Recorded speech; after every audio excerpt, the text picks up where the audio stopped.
Hello everyone, my name है शिवम। आप देख रहे हैं सिविल मंत्रा यूट्यूब चैनल। जैसे कि आप जानते हैं, अपन surveying and geometric subject cover कर रहे थे, जिसमें यूनिट 1 एंड यूनिट 2 अपन ऑलरेडी कवर कर चुके हैं और यूनिट 3 का पार्ट 1 अपन ऑलरेडी कवर कर चुके हैं। आज यूनिट 3 का पार्ट 2 देखेंगे। आज मैं पार्ट 2 में आपकी वाली यूनिट कंप्लीट करवा दूंगा। ठीक है। पहला टॉपिक है अपना इस सेकेंड यूनिट में, थर्ड यूनिट के सेकेंड पार्ट पे जीआईएस। जीआईएस जैसे कि जीआईएस होता है जियोग्राफिकल इंफॉर्मेशन सिस्टम। इसका फुल फॉर्म जो होता है वो होता है जियोग्राफिकल इंफॉर्मेशन सिस्टम। आपको इसके फुल फॉर्म से ही समझ में आ रहा हो। जियोग्राफिकल के फॉर्म में इंफॉर्मेशन कलेक्ट करने का जो एक माध्यम या सिस्टम है उसे बोलते हैं GIS. GIS is a combination of three different word. तीन डिफरेंट वर्ड किससे मिलके बना है ये? Geography, information and system. Geography आपको पता है क्या होता है, आपने सब्जेक्ट पहले पढ़ा होगा। जियोग्राफी में अपन क्या पढ़ते हैं? इन्वायरमेंट वगैरह के बारे में पढ़ते हैं। ठीक है, सराउंडिंग के बारे में पढ़ते हैं। इंफॉर्मेशन किसी टाइप की कोई आपकी इंफॉर्मेशन को आप बोल सकते हैं हिंदी में किसी किसी चीज की जानकारी। ठीक है। सिस्टम मतलब कोई माध्यम। ठीक है। कोई एक प्रॉपर माध्यम जिससे वर्क होगा या कुछ भी। ठीक है। तो एक सिंपल डेफिनेशन देख लेते हैं इसकी। GIS is a system of hardware, software and a procedure design to support the capture management, analysis, modelling and display of spatially reference data for solving complex planning and management problems. ठीक है। GIS जो है वो एक system है जिसमें hardware, software and procedure design तीनों चीजें वर्क करती हैं।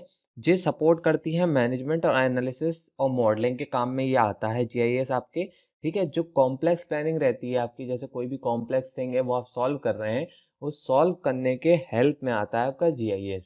ठीक है। इसके कुछ कंपोनेंट्स होते हैं जीआईएस का। जीआईएस के 5 की कंपोनेंट्स होते हैं, मेन कंपोनेंट्स, जिसमें सबसे पहला आ जाता है हार्डवेयर। हार्डवेयर में क्या है? हार्डवेयर में आपकी चार चीजें कंसिस्ट करता है हार्डवेयर। पहला input device, storage device, CPU and output device. आपको इनपुट डिवाइस जैसे कि आपका हो सकता है स्कैनर, जीपीएस, जो आपका इनबिल्ट रहता है सॉफ्टवेयर हार्डवेयर के। स्टोरेज डिवाइस, सीडी, डीवीडी, रोम, कोई भी चीज, पेन ड्राइव वगैरह। ठीक है। सीपीयू, सीपीयू आपका कैसा? मिनी कंप्यूटर, वर्क सेक्शन, कैसा भी हो सकता है, etcetera etcetera. Output devices, display devices, printer, मतलब प्रिंटर जो आपको डिस्प्ले, आउटपुट डिवाइस मतलब जो आपको आउटपुट देता हो, जैसे प्रिंटर में प्रिंट होकर चीज आ जाती है वैसे में। ठीक है। It is a computer hardware on which the GIS software runs. Hardware जो सॉफ्टवेयर होता है वो कंप्यूटर का सॉफ्टवेयर होता है जिसपे जीआईएस का सॉफ्टवेयर वर्क करता है। ठीक है। नेक्स्ट चलते हैं। नेक्स्ट अपना आ जाता है सॉफ्टवेयर। सॉफ्टवेयर क्या होता है? These are programs which run on the computer.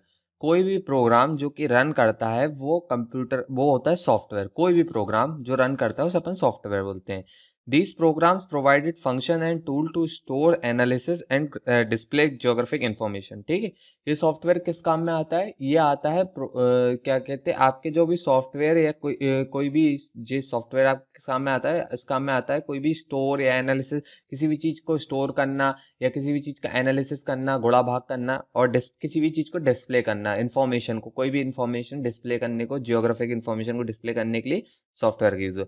Data, data क्या होता है? Geographical and related attribute data can be also collected by serving. ठीक है। जो आपका डेटा होता है वो कैसे कलेक्ट होता है? वो geographical and related attribute data जो होता है वो आपका कलेक्ट होता है सर्विंग से। सर्विंग क्या होता है आपको पता ही है, सर्विंग कोई भी चीज का सर्वे करना, इससे वो कलेक्ट होता है। ठीक है। Database is the foundation of GIS. जो डेटाबेस है, मतलब जो डेटा है वो फाउंडेशन है। मतलब फाउंडेशन जानते हैं, नींव है, नींव, जीआईएस की नींव। ठीक है। And is a in and is as good as the data it uses. ठीक है। नेक्स्ट है प्रोसीजर आपका फोर्थ। प्रोसीजर क्या होता है? Procedure design to support the data capture storage, data capture, storage, processing, analysis, modelling and display of geospatial data in important for GIS. ठीक है। कोई भी जो प्रोसीजर होता है, प्रोसीजर आप जानते हैं, लगभग एक पॉइंट के बाद दूसरा पॉइंट, दूसरा पॉइंट के बाद तीसरा पॉइंट, कोई एक रिदम होती है प्रोसीजर की। ठीक है। तो सबसे पहले डेटा कैप्चर होता है, फिर स्टोरेज होता है, फिर प्रोसेस होता है, फिर एनालिसिस होता है, फिर मॉडलिंग होती है उसकी, और फिर डिस्प्ले पे वो शो कराता है। पूरा एक प्रोसीजर होता है, एक फॉर्मेशन होती है। फिर आता है next point, users. The role of a users are selected pertinent useful information to set a necessary standard to design cost efficient updating schemes to analysis GIS output for relevant purpose। ठीक है, कोई भी relevant purpose के लिए जो भी आपका user रहता है वो सिलेक्ट करता है इन्फॉर्मेशन, कोई पर्टिकुलर इन्फॉर्मेशन, वही आपको शो करती है। इसके कुछ फंक्शंस होते हैं। सबसे पहला फंक्शन है बफरिंग, सेकंड हो जाता है आपका रिक्लासिफिकेशन, थर्ड हो जाता है आपका ओवरले एनालिसिस, और फोर्थ हो जाता है प्रॉक्सिमिटी एनालिसिस, और फिफ्थ हो जाता है फिल्टरिंग। ठीक है, आपके जब एग्जाम में क्वेश्चन पूछा जाएगा तो आपको फंक्शंस के नाम ही पूछे जाएंगे, ज़्यादा इसमें डिटेल आता नहीं है। ठीक है, फंक्शंस के नाम मैंने आपको पांचों बता दिए हैं, आप इसको लिख सकते हैं। ये ज़्यादा से ज़्यादा आपके 2 या 5 नंबर में पूछा जा सकता है। ठीक है, नेक्स्ट चलते हैं। ठीक है, लिमिटेशन ऑफ जीआईएस। ठीक है, हर चीज की कोई लिमिट होती है कि वो कितना वर्क कर सकता है, कि कुछ भी कोई भी लिमिट। ठीक है, तो जीआईएस की भी कोई लिमिट्स हैं, जान लेते हैं। क्या पहला पॉइंट देखेंगे, डेटा फॉर सम एरिया में lack spatially on temporal continuity. ठीक है, स्पेशल एंड टेम्पोरल कंटिन्यूटी क्या होता है, किसी किसी एरिया में आपका जो जीआईएस है वो वर्क नहीं करता है, जहां पर कोई का आपकी जो स्पेस होता है, जो आपका सराउंडिंग होता है वो खराब हो, तब जो आपका वर्क नहीं करता है। ठीक है, कलेक्टिंग डाटा में भी टाइम कंज्यूमिंग। ठीक है, जो कलेक्ट करता है जीआईएस, जो डाटा कलेक्ट करता है वो थोड़ा टाइम कंज्यूमिंग होता है, टाइम बहुत ज़्यादा लेता है। ठीक है, जीआईएस में भी subjected to misuse of misinterpretation. ठीक है, जीआईएस कभी कभी क्या करता है, जो डाटा स्टोर करता है या कुछ भी करता है, वो कभी कभी थोड़ी बहुत गलती भी, उसमें एरर भी आ जाते हैं। ठीक है, GIS need computer equipments and software. GIS तभी वर्क करेगा जब उनके पास उसके कंपोनेंट्स और इक्विपमेंट्स और सॉफ्टवेयर्स हों, तभी वो वर्क करेगा। GIS show only the special relation but does not explain them with which may be the requirement of a users। ठीक है, जो यूजर्स के रिक्वायरमेंट के हिसाब से अगर आप जान लें तो जेएस ये सब, जैसे आप किसी चीज को पॉइंट को पूछेंगे जेएस से, तो वो उसको स्पेशली डिनोट करके नहीं बताएगा आपको, वो अपने हिसाब से चार्ट तैयार करेगा और सिर्फ उतना ही बताएगा आपको। ठीक है, इसके कुछ एप्लीकेशंस होते हैं, देख लीजिए। पहला एप्लीकेशन एकेडमिक, दूसरा इंडस्ट्रियल, तीसरा बिजनेस, चौथा गवर्नमेंट और पांचवा मिलिट्री। एकेडमिक में जीआईएस कैसे यूज होता है, research and engineering science, research engineering के साइंस में यूज होता है, प्राइमरी एंड सेकेंडरी स्कूल्स में भी यूज होता है। इंडस्ट्री इंजीनियरिंग सर्वे में आपको पता है यूज होता है, ट्रांसपोर्टेशन के लिए भी यूज होता है। बिजनेस में real estate, banking and insurance में यूज होता है। गवर्नमेंट में नेशनल टोपोग्राफिक मैपिंग, आप जानते होंगे टोपोग्राफिक मैपिंग क्या होता है, जो आपने 12th क्लास में टोपो शीट पढ़ी होगी, उसे ही बोलते हैं टोपोग्राफ मैपिंग। ठीक है, मिलिट्री मिलिट्री में आपका ट्रेनिंग एंड कमांड कंट्रोल में यूज होता है। ठीक है, नेक्स्ट टॉपिक है आपका डेटा मॉडलिंग। डेटा मॉडलिंग क्या होता है, the way of representing data is known as data modelling. किसी भी डाटा को रिप्रेजेंट करने के तरीके को, ठीक है, वे मतलब रिप्रेजेंट करने के तरीके को अपन बोलेंगे डाटा मॉडल। ठीक है, the data model represent the linkage between the real world domain of geographical data and the computer. जो डाटा मॉडलिंग होता है वो रिप्रेजेंट करता है लिंकेज, मतलब दोनों को अटैच करता है between the real world domain of geographical data and the computer, जो कंप्यूटर का डाटा होता है और उसको, और जो real world domain of geographical data, मतलब जो रियल वर्ल्ड से अपन जियोग्राफिकल डाटा निकालते हैं, उसको दोनों के बीच का लिंकेज बताता है। ठीक है, डाटा मॉडलिंग दो टाइप के होते हैं, एक होता है रास्टर डाटा मॉडलिंग, ये रोस्टर नहीं है, रास्टर है। ठीक है, ध्यान से देखिए, ए है ये, कंफ्यूज मत होइएगा। Raster data modelling and vector data modelling. ठीक है, रेस्टर डाटा मॉडलिंग क्या होता है, the raster data modelling is widely used method of storing geographic data. जे जो वाइडली यूज होता है मेथड, वो स्टोर करने के लिए होता है जो आपका रास्टर डाटा, जियोग्राफिकल डाटा को। ठीक है, the model must commonly takes the form of grid, like a structure that hold the value at regular spaced intervals over the extent of a raster। ठीक है, जो आपका रास्टर डाटा फॉर्म्ड होता है वो ग्रिड फॉर्म में होता है। ग्रिड फॉर्म आप जानते हैं कैसा होता है, ग्रिड फॉर्म ऐसा होता है, आपने ग्राफ ग्रिड फॉर्म ऐसा होता है, ठीक है, आपने ग्राफ शीट देखी होंगी, ग्राफ शीट में आपने देखा हो ग्रिड्स बने रहते हैं, स्क्वायर बॉक्स को अपन ग्रिड फॉर्मेशन कहते हैं। ठीक है, तो आप पढ़ लीजिए, the model most commonly takes the form of a grid. ठीक है, ग्रिड लाइक स्ट्रक्चर, जो ग्रिड लाइक स्ट्रक्चर फॉर्म होता है वो रास्टर डाटा मॉडलिंग में होता है। Raster grids are usually made of a squares and rectangle cells. देख लिया आपने, इसमें लिखा हुआ है, जो आपका रास्टर डाटा होता है वो या तो स्क्वायर में होगा, या रेक्टेंगल में होगा।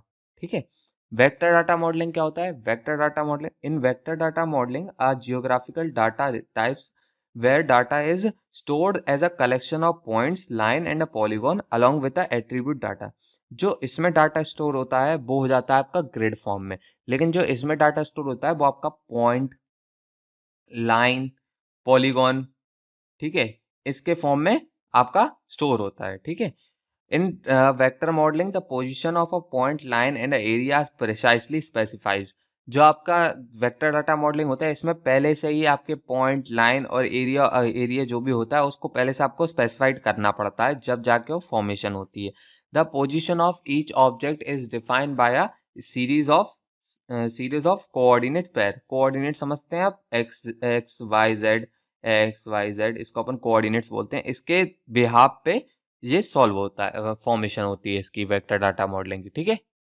अब इसके कुछ एडवांटेज एंड डिसएडवांटेज होते हैं रास्टर डेटा स्ट्रक्चर के भी और वेक्टर डेटा स्ट्रक्चर के भी, ठीक है।